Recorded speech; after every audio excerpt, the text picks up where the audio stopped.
Опозицијските партии останаа неми при секој апел за консензус со владеачката коалиција околу договорот за измените на изборниот законник согласно препораките на ОПСЕ и ОДИХР. Не помогна ниту тоа што власта вети дека ќе прифати секаков заеднички предлог од Социјалдемократскиот сојуз на Македонија, Левица и од ДУИ, доколку бидат согласни на диаспората да и се возможи гласање во поголем обем.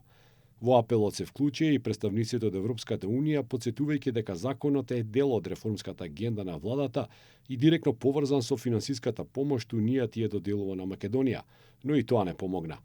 Професорот Јове Кекеновски смета дека вината за пропетнатите говори во моментите кога македонските политички субјекти можеа и мораа да покажат чувство за консензус, па ги исклучува врз лидерите на опозицијските партии во парламентот. Жално е затоа што последниот бенчмарк сега не можеме да го исполниме и очигледно товарот на одговорноста треба да падне на опозиционите партии, како на Социјалдемократскиот сојуз, така на Левица, така и на ДУИ, кои што во моментов се опозиција.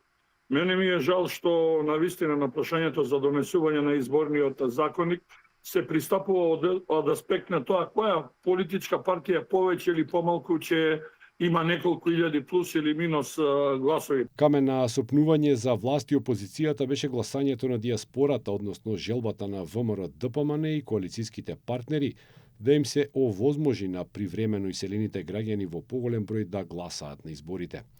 Кекеновски е дециден дека државата е обврзана на своите државјани да им го олесни гласањето, а правото на избор не завршува на државната граница. Една современа демократска држава мора да ги охрабрува своите сограѓани и да им овозможи на своите државјани кои што живеат надвор од државата да учествуваат рамноправно во политичкиот живот на државата, без разлика дали живеат во Скопје, во Битола, во Дебар, во Цирих, во Њујорк, во Белград и така натаму, Мелбурн, Торонто и така натаму и така натаму.